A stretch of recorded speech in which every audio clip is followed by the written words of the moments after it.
Chapter 8. He said nothing.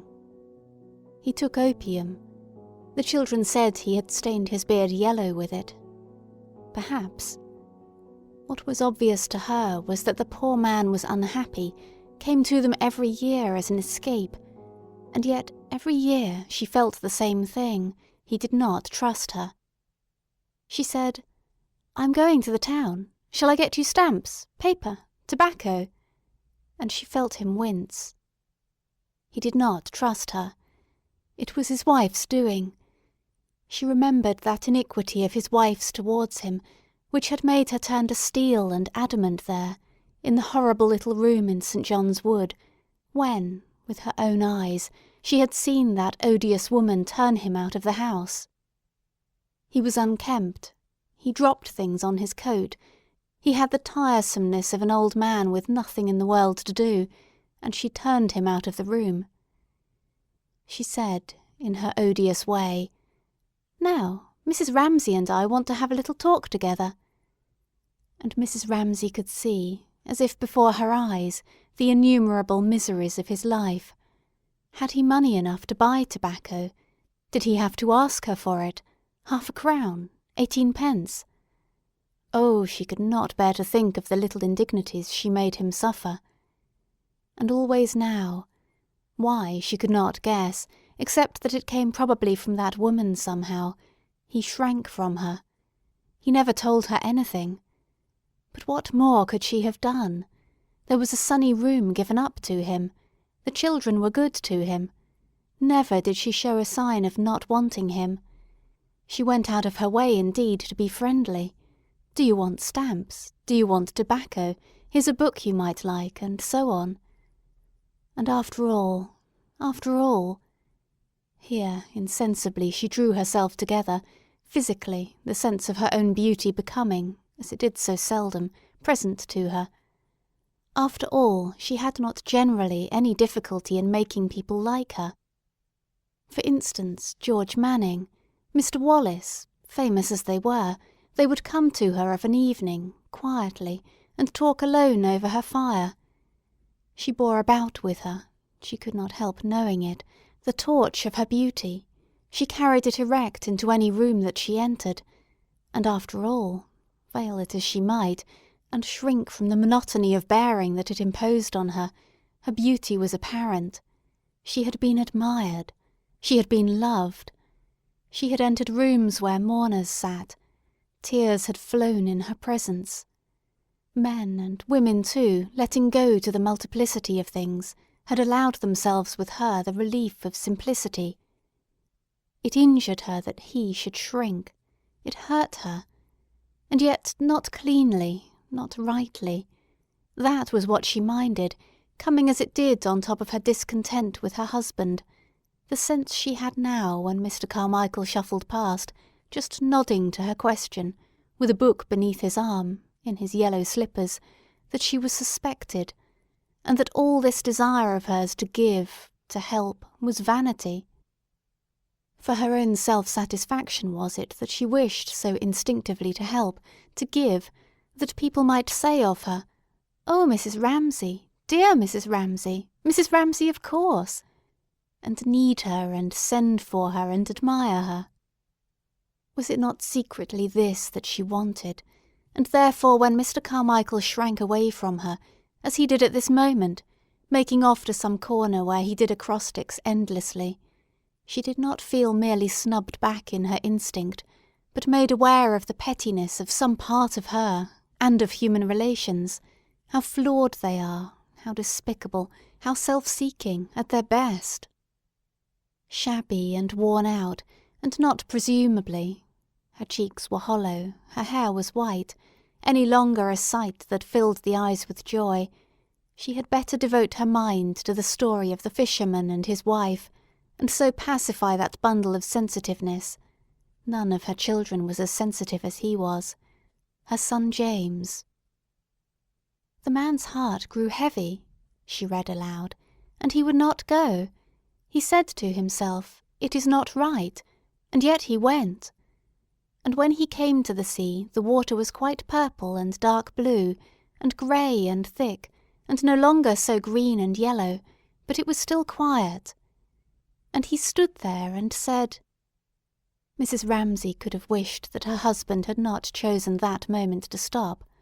Why had he not gone, as he said, to watch the children playing cricket? But he did not speak. He looked, he nodded, he approved, he went on. He slipped, seeing before him that hedge which had, over and over again, rounded some pause, signified some conclusion, seeing his wife and child, seeing again the urns with the trailing of red geraniums which had so often decorated processes of thought, and bore up, written among their leaves, as if they were scraps of paper on which one scribbles notes in the rush of reading. He slipped, seeing all this, smoothly into speculation suggested by an article in the Times about the number of Americans who visit Shakespeare's house every year. If Shakespeare had never existed, he asked, would the world have differed much from what it is today? Does the progress of civilization depend upon great men? Is the lot of the average human being better now than in the time of the pharaohs? Is the lot of the average human being, however, he asked himself, the criterion by which we judge the measure of civilization? Possibly not. Possibly the greatest good requires the existence of a slave class. The lift-man in the tube is an eternal necessity. The thought was distasteful to him. He tossed his head. To avoid it, he would find some way of snubbing the predominance of the arts. He would argue that the world exists for the average human being, that the arts are merely a decoration imposed on the top of human life. They do not express it. Nor is Shakespeare necessary to it. Not knowing precisely why it was that he wanted to disparage Shakespeare and come to the rescue of the man who stands eternally in the door of the lift, he picked a leaf sharply from the hedge. All this would have to be dished up for the young men at Cardiff next month, he thought. Here on his terrace he was merely foraging and picnicking. He threw away the leaf that he had picked so peevishly. Like a man who reaches from his horse to pick a bunch of roses, or stuffs his pockets with nuts as he ambles at his ease through the lanes and fields of a country known to him from boyhood. It was all familiar, this turning, that stile, that cut across the fields. Hours he would spend thus, with his pipe, of an evening, thinking up and down and in and out of the old familiar lanes and commons, which were all stuck about with the history of that campaign there, the life of this statesman here, with poems and with anecdotes, with figures too, this thinker, that soldier. All very brisk and clear, but at length the lane, the field, the common, the fruitful nut-tree and the flowering hedge led him on to that further turn of the road where he dismounted always, tied his horse to a tree, and proceeded on foot alone. He reached the edge of the lawn and looked out on the bay beneath. It was his fate, his peculiarity, whether he wished it or not, to come out thus on a spit of land which the sea is slowly eating away, and there to stand, like a desolate sea-bird, alone. It was his power, his gift, suddenly to shed all superfluities, to shrink and diminish so that he looked barer and felt sparer, even physically, yet lost none of his intensity of mind, and so to stand on his little ledge facing the dark of human ignorance, how we know nothing, and the sea eats away the ground we stand on. That was his fate, his gift.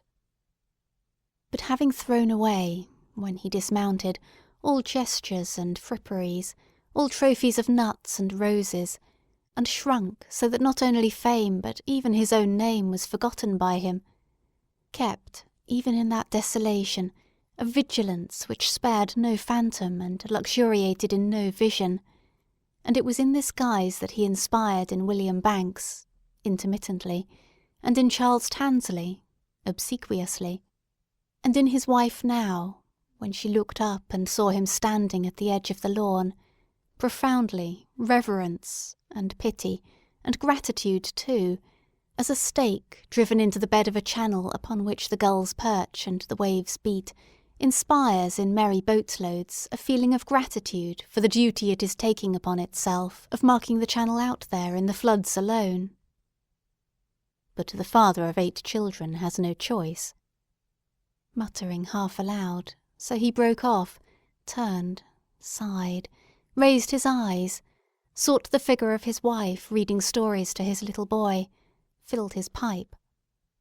He turned from the sight of human ignorance and human fate, and the sea eating the ground we stand on, which, had he been able to contemplate it fixedly, might have led to something, and found consolation in trifles so slight compared with the august theme just now before him, that he was disposed to slur that comfort over, to deprecate it, as if to be caught happy in a world of misery was, for an honest man, the most despicable of crimes.